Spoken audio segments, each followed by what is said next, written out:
This little guy right here is the Tamron 28-200 and is my all-time favorite lens. I've taken the vast majority of my photos during the last almost 5 years with this lens. This thing was a game changer for me and my work when I got it, and I love it to pieces. So it might be a little surprising when I tell you that I've been using a slightly different lens lately. This is the Tamron 35-150, is the one that I used the most during my last road trip out west. I've definitely put this lens to the test. I shot thousands of pictures with it in very different landscapes under very different weather conditions, so I think I've known to know it very well. I have a few thoughts about it that I wanted to share with you, and I also want to answer the question of which one I'm gonna keep, because there's no room in my camera bag for both of them. I also need to give you some context because everyone has different needs. A wedding photographer is not gonna need the same gear that I need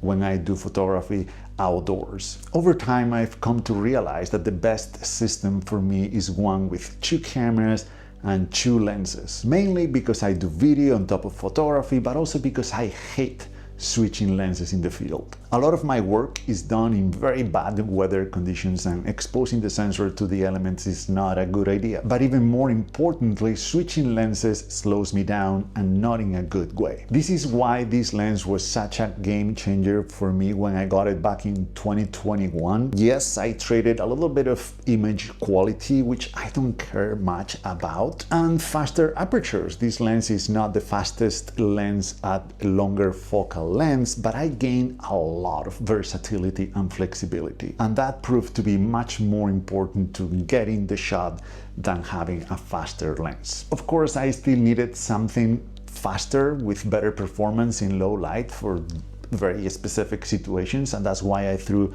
a couple of primes in the mix. And that was it. I had everything I needed. That kit served me very well for a few years. So if everything was working so well, what am I even trying to achieve here by getting a new lens? Well, on one hand, it was a little bit about shaking things up after using the same tools for so long, but I was also wondering whether I could simplify, minimize my kit a little bit, because I do travel from time to time. I fly overseas from and to Spain at least once a year, if not more, and carrying so many lenses with me is a little bit of a pain, to be honest. That was my idea for getting this lens, not only to replace the 28-200, but also to replace my other 2-3 primes. So how did it go? Well, I'm happy to report that after 3 months on the road, the 35-150 has indeed effectively replaced my prime lenses. I didn't even touch the 85mm lens, and I only used the 35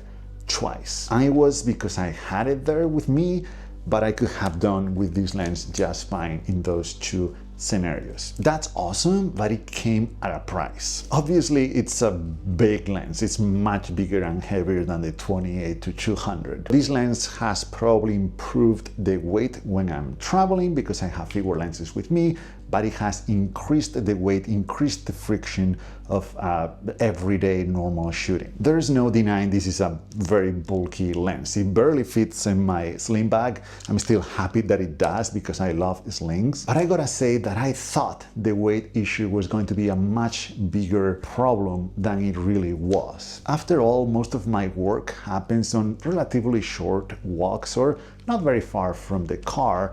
I'm also young enough, I guess, to be able to carry a little bit more weight with me. If I needed to go really light, like on a multi-day backpacking trip, I'd probably leave both of these lenses behind, my full-frame camera behind, and just bring my compact point and shoot anyway. The other concern I had about the weight and the size of this lens was when it came to making long exposures. That's something I was already struggling to do with this one. Anything beyond 50mm came out not sharp at all, so I assumed that this one was going to make that problem even worse because it is not very stable on my travel tripod. It's very front heavy. But to my surprise and delight, I found out that there are tripod colors you can buy, not from Tamron, but from other third third-party companies, and this little thing made such a huge difference. Now this combo is very stable on the tripod, and I've been able to take long exposures up to 150 millimeters and they come out sharp. Something I was never able to accomplish with the 28-200 because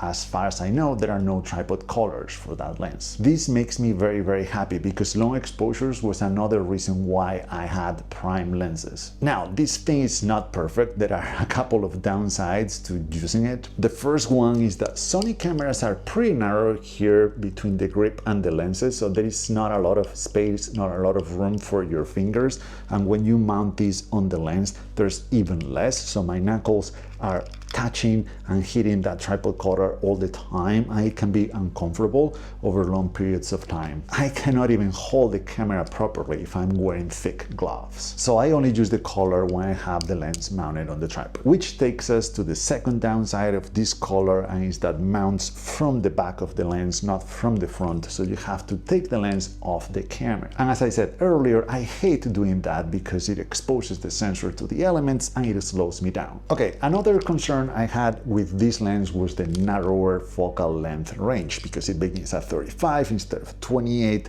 and it ends at 150 instead of 200. So did I notice the difference going from this one to this one? Again, there is no denying this, there is no line here. Of course I did. 7mm might not sound like a lot, but it kind of is. 35 is pretty tight, especially when you crop to square like I do. So during this last road trip, I found myself using my second camera, the video camera, the one that has the wide angle lens, more often than usual. This might be a deal breaker for some because this lens is not one lens fits all, but I want to argue that this one isn't either. 28 is not very wide either. I always needed to have a wide angle lens to go with it anyway, and this is the case with this one as well. In my very specific personal case, I almost always have the video camera, my second camera, with a wide angle lens on with me. So it hasn't been a huge deal for me again. On the long side though, 150 versus 200 didn't make that big of a difference, especially because the image quality that comes out of this lens is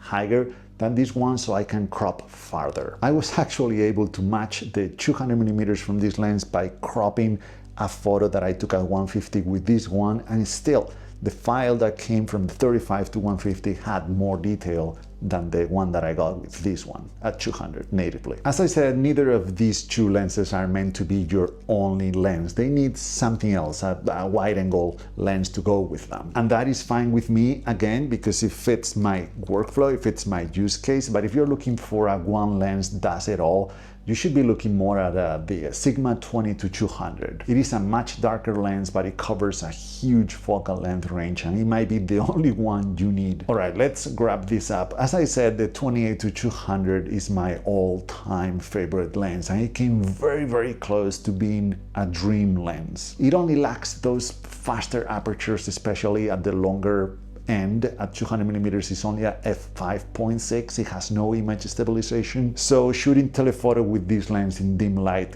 it's not ideal. The 35 to 150 mostly fixes that, because now you are shooting at 2.8, which is 2 full stops, but it comes at a cost because it's a much heavier lens, a much bulkier lens, and you are missing out on the wider focal lengths. And now time to answer the question, what am I gonna do? Which one am I gonna keep? Am I gonna sell my 28-200 and prime lenses and keep this one, or am I gonna sell this one and stay with the kit that I had before? Well, I'm gonna be honest here, I have no idea what to do, because both kits, both systems have upsides and downsides. So I think I need a little bit more time to think about this. Not a lot though, because I hate having gear collecting dust on the shelf. That is not what it's supposed to be. It's supposed to be out there taking pictures. But I will let you know what I do in the future. For now, let me know which lens is your dream lens, which lens is your all-time favorite, and which one you could not depart with. I hope the video was useful. Thank you so much for watching, and see you in the next one.